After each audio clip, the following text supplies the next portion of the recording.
Hello students, welcome back to my channel. This is Asma Babwani and today I will explain you Social Science of Grade 6 Chapter 8 The Glory of Bharatvarsha. Let's start the chapter. We have learnt about history of ancient India from Stone Age to 8th century. We have gathered information about the rulers and heritage of various ages. India is a huge nation like subcontinent. Since ancient times, people of various tribes and sub-tribes have come to India as they were attracted towards our prosperity. Due to this, the diversity of Indian culture creates a confluence of diversity.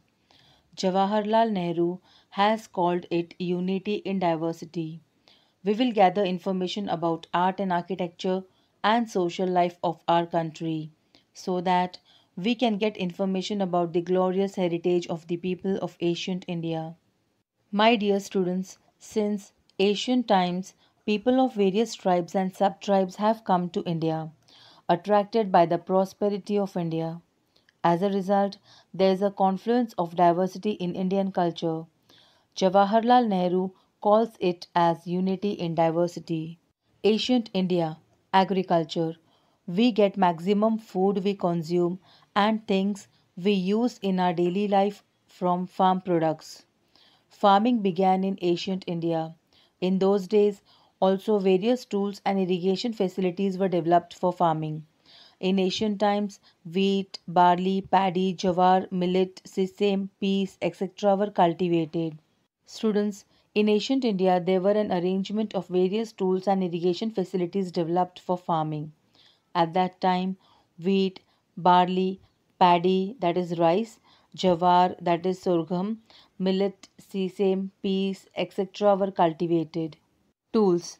In Harappan culture, plough has not been found among tools used in agriculture, but plough-shaped toy has been found. So it can be said that they were using plough for farming.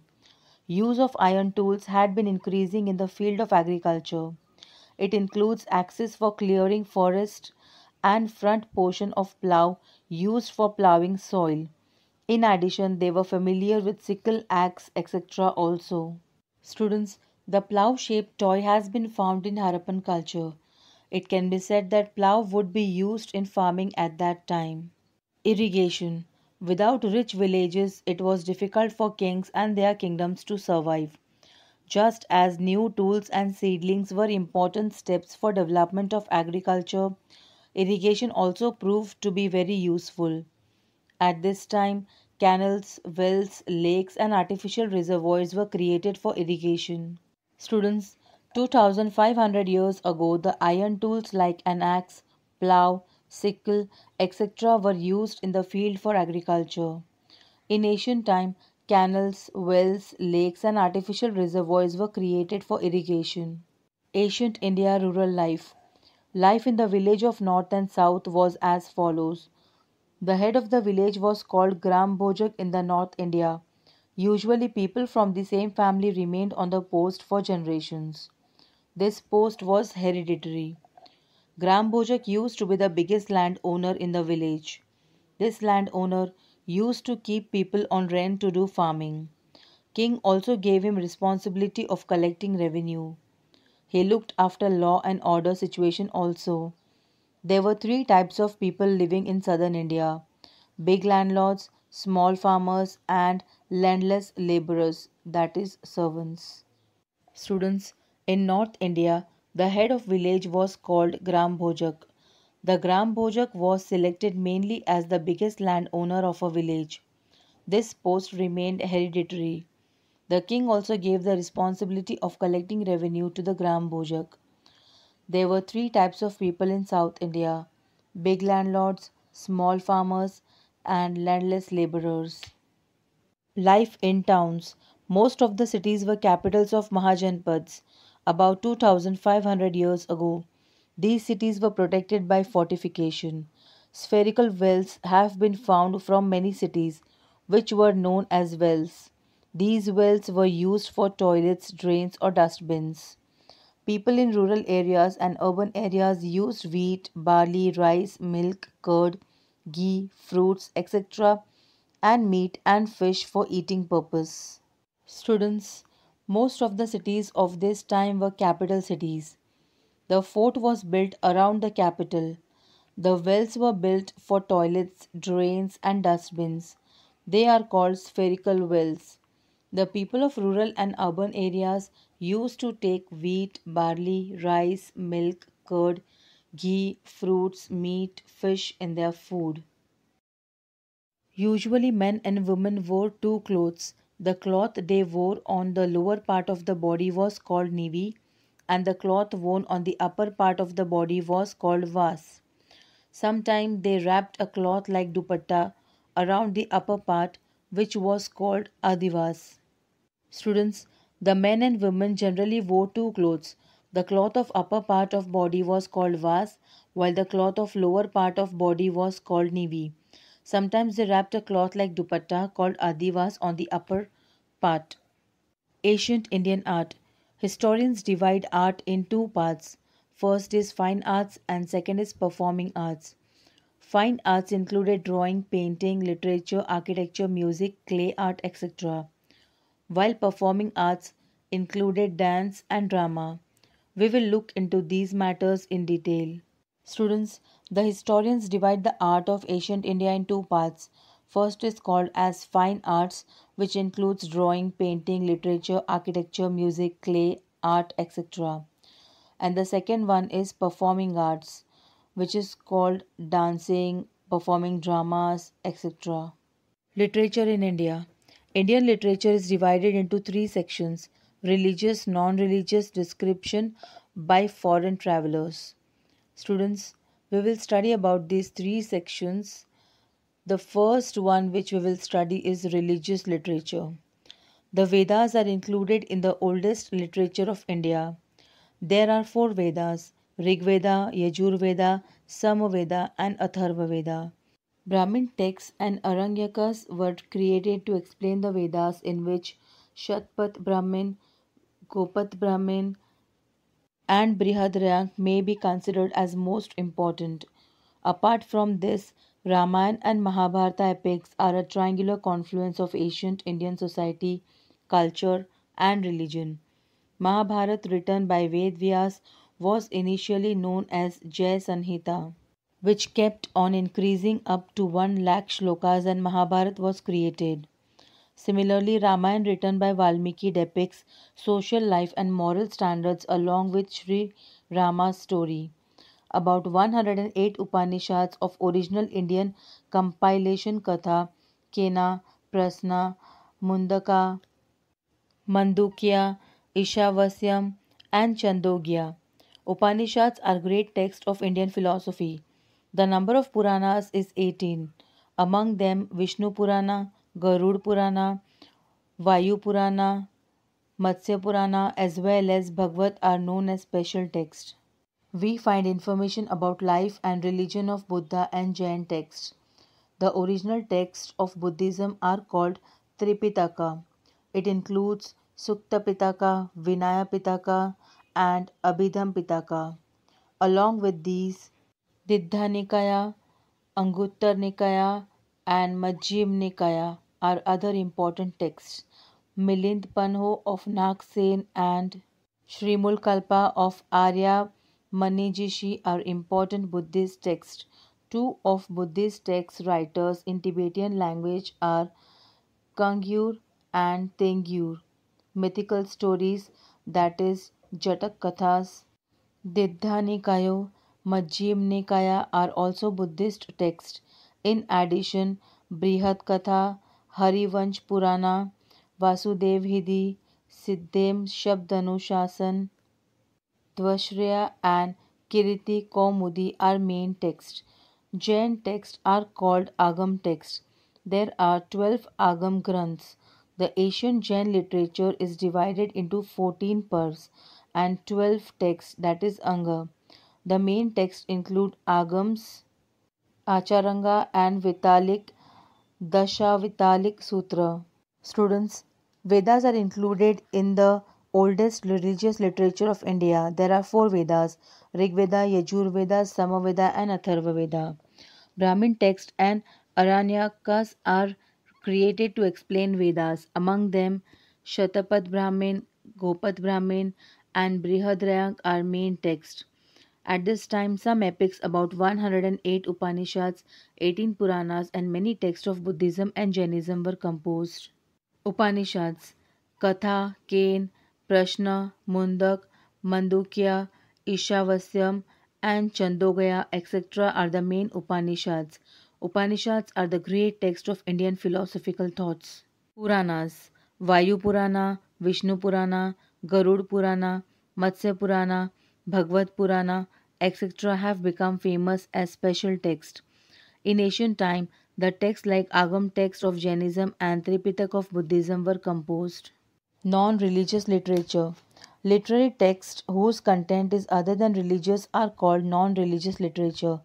They mostly include poems, dramas, accolades, grammar texts, and smritis. Smritis are Hindu law texts. They include Manusmriti, Yagnavalkya Smriti, and Narad Smriti. Kautilya's Arthashastra is also law text. Students, literature which contains non-religious content is called non-religious literature. It includes poems, dramas, prashastis, that is accolades, grammar text, and smritis. The smritis are the Hindu law text of India.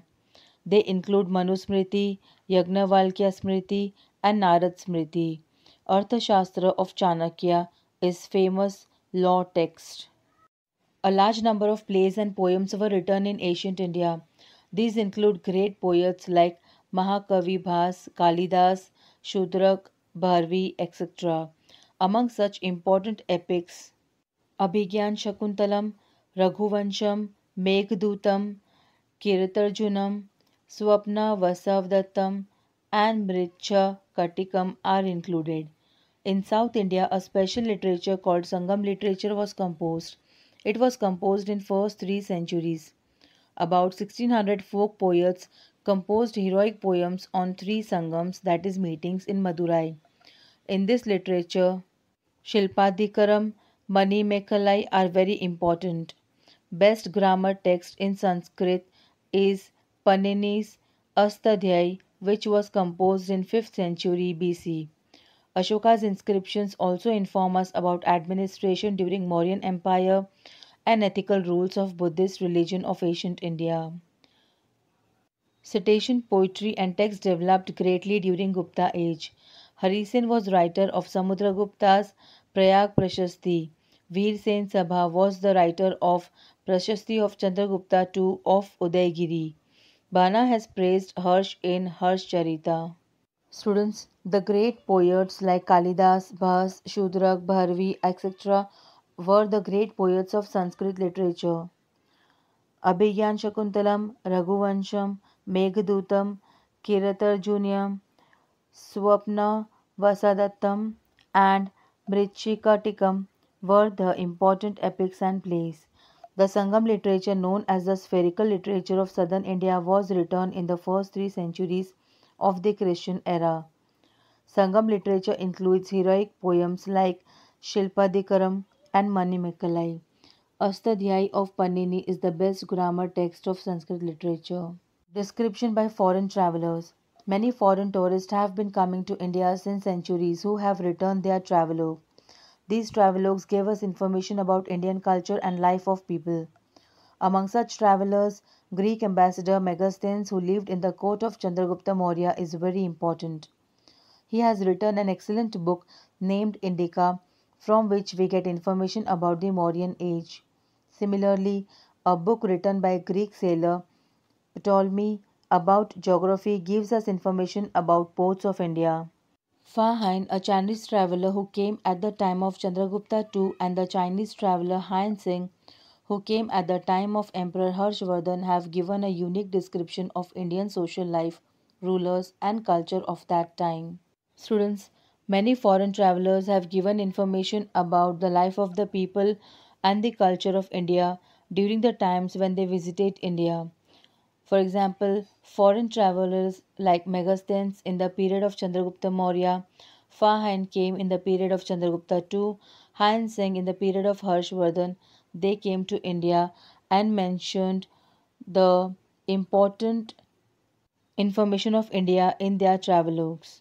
Traders knew routes. In ancient times, India was quite well developed in the trade and commerce and trading of various commodities with foreign countries. India's prosperity was at its peak due to trade. Trading was done through land routes and sea routes. Lothal was the major port of Harappan civilization. At Lothal, a carriage dockyard and warehouse have been found which provide us information about sea transport. The people of Lothal used to make various pottery utensils and various kinds of jewelry. Trading was done of beads made from oysters and ivory. Indian spices and condiments and precious stones were in great demand. Cotton, silk, and spices were exported to Europe via Central Asia through the international ports like Khambat, Bharuch, Sopara, and Tamralipti. Cotton textiles, silk textiles, spices, cinnamon, timber were exported to east and west part of the world, while gold, silver, and other items were imported.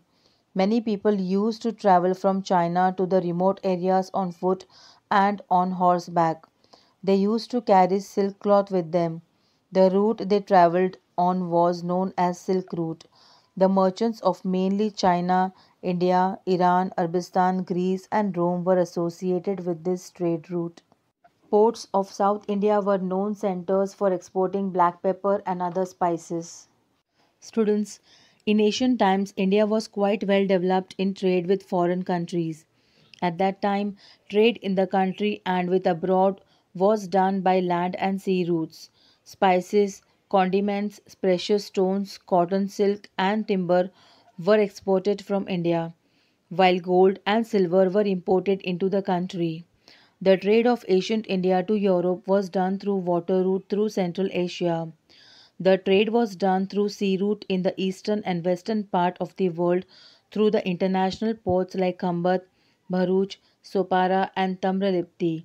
The route by which some people of China used to trade silk on foot or on horseback was known as the Silk Route. Paintings in ancient India. Pictures are a special medium which express the emotion of human beings. At the same time, it portrays the actual situation of that time. In India, the oldest paintings have been found in the Neolithic era.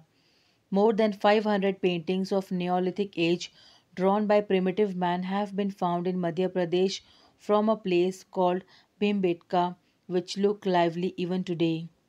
Other than this, paintings of Ajanta Ellora, Bagh caves, and Amravati associated with Indian culture have been found in large number. Paintings of Ajanta Ellora are world famous, which depicts Buddha's Jatak stories and Buddha's sadhana. World famous painting Padmapani is the jewel of Indian culture, while Shiva Temple of Ellora Caves is a great sculpture carved out of a single massive rock. Students, more than 500 Asian paintings of primitives in India have been found in Bhimbetka in Madhya Pradesh. Apart from this, a large number of paintings have been found in the caves of Ajanta Ellora, Amravati, and Bagh. The world famous pictures depict Buddha's Jatak stories and Buddha's sadhana. The world famous painting of Padmapani is considered as a jewel of Indian culture. The Shiva temple, that is Kailash temple of Ellora, is the great sculpture carved from a single rock. Sculpture and architecture of ancient India. Town planning seen in Harappan civilization is world renowned model of Indian architecture. Uniformity in town, baths, granaries, industrial units, and harvesting of rainwater, etc., are the structures associated with Harappan civilization, which are the best examples of engineering of ancient India. This architecture includes cave architecture, temple architecture, and architecture of places. Cave architecture includes hills of Barabar, Nasik Hills, Ajanta Ellora, and Amravati. In sculpture, art of making idols was fully developed in India. Two art styles of idol art were prevalent in India. The first one is Gandhar art, which was a confluence of the Greek and Indian style. A number of artifacts that have been found in Takshashila and Gandhar in Afghanistan in northwestern India. Buddha statues were made in large number. Large statues of Buddha have been found in Bamiyan and Chersoda in this style. Second one was other style, that is completely Indian, which is known as Mathura art. In it also firstly Buddha statues were made. After that idols of Hindu deities were also made in this style. Specimens of sculpture have been found from Amravati, Ajanta, Nasik and Sarnath. Students, the sculpture of ancient India begins with the uniformity in town, baths, granaries, industrial units, harvesting of rainwater, public roads, etc. of Harappan civilization. Our Asian sculptures are the best examples of an engineering art. They include cave sculpture, temple sculpture, and palace sculpture. The architecture, like hills of Barabar, Nasik Hills, Ajanta Ellora, and Amravati, are included in cave architecture. There were two styles of sculpture. First one was Gandhar art, and second was Mathura art. The Gandhar art was confluence of Greek and Indian style, and Mathura art was completely Indian style. Stupas and Viharas. Architecture of Buddhism includes stupas, chaityas, and viharas. After the nirvana of Gautam Buddha, the monumental construction of his life began in the form of stupas. These stupas were made for the first time during Vajji Union. The stupa is small dome-shaped oval architecture in the middle of which the relics of Buddha were buried, and the Buddhists practiced meditation there. Later on, stupas were constructed in India in a large number, among which Ashoka, Sachi Stupa, Stupa of Lumbini, and Stupa of Sarnath are very important. The emperors after Ashoka also maintained the tradition of stupa construction. The kings of Shang dynasty started construction of wooden work around stupas. Kanishka got a huge stupa constructed in Purushpur, that is Peshawar, which is called as Shahji Ki Deri. There is a Pradakshina path around the stupas. Chaitya also are a major center of Buddhist art. Like caves, Chaitya were carved in mountains. Students, the architecture of Buddhism includes stupas, chaityas, and viharas. Stupa means a small dome shaped architecture. The stupa of Sachi, Lumbini, and Sarnath are the main stupas. Kanishka constructed a huge stupa named Shahji Ki Deri in Purushpur, that is Peshawar. In caves of chaityas, columns, doors, huge prayer halls, etc. were carved and were given the shape of temple. They were used as place of prayer. The columns were finely carved. Chaityas of Amravati, Birch, and Karla have become world famous. The caves were made by carving mountains for Buddhist and Jain monks, which were called viharas. Jain and Buddhist monks studied in these viharas. Hyan Seng noted that there were hundreds of viharas in North India and Gujarat. Statues and monuments were associated with Jain architecture also. Jain statue of Gomteshwar in Shravan Belguda is world famous. A number of caves have been made in for living of Jain monks and Buddhist bhikshuk. Many such type of caves are located in Gujarat. Get information about them from your teacher. Students, stupas, chaityas and viharas are included in architecture of Buddhism. Stupas and chaityas were for meditation and prayer, while viharas were made for Jain and Buddhist monks to stay and study there. Gomteshwar, the Jain statue located in Shravan Belguda, is world famous. Heritage in education. Looking at the extension of Harappan civilization and their developed town planning, it can be said that higher education and technical education has been imparted in India since 4000 years. Remains of educational institution has been found from Mohenjo-daro. This civilization is also called Bronze Civilization because they had knowledge about bronze technology. It can be said that chemistry might have also developed at this time. Forts, houses, baths, roads show development of civil engineering. The development of textile and shipping shows that the mechanical engineering system has been hauling in India since the time of Harappan culture. Remains of five Vidyapeeths imparting education which can be called universities presently have been found. Takshashila near Gandhar region in northwestern India was a great educational pilgrimage. It taught ethics, Sanskrit, grammar, astronomy and astrology, Hinduism and philosophy. Great philosophers and rulers like Panni, Chanakya, Chandragupta, Jivak had become renowned from these educational institutions. One such educational institution in Bihar was known as Nalanda University, that is Vidyapit. Han Seng had also visited it. Here also Hindu and Buddha philosophies were taught. Nagarjuna of Nalanda Vidyapit was a great chemist. He started using ash of mercury as a medicine for the first time. There are evidences that there was a great Vidyapit in Vallabhi of Gujarat in 6th-7th century. Han Seng has written a lot regarding this university also. Many students used to come here to study. Students had to give entrance exam for admission. The principals would then take a written examination and later they used to send students for interview. Such a modern educational system was prevalent in India at that time. The knowledge of all three religions, that is Hinduism, Buddhism and Jainism, was imparted along with meditation, astrology, astronomy. In Bengal, two Vidyapits, that is universities, existed, namely Vikramshila and Anantapuri, where a large three-story library of Buddhism was built. Students, the following five Vidyapits were very famous in the field of education in ancient India. First one is Takshashila in Gandhar, second one is Nalanda in Bihar, third is Vallabhi in Gujarat, fourth is Vikramshila and fifth is Anantapuri in Bengal. The education of ethics, Sanskrit, grammar, astronomy and astrology, Hinduism and philosophy were given in Takshashila. The great philosophers and rulers like Pannini, Chanakya, Chandragupta, Jivak had become renowned from Takshashila Vidyapit. Nagarjuna, the principal of Nalanda Vishwa Vidyapit, was a great chemist. He started using mercury as a medicine for the first time. In order to get admission in the Vallabhi Vidyapit, a student had to give an entrance exam.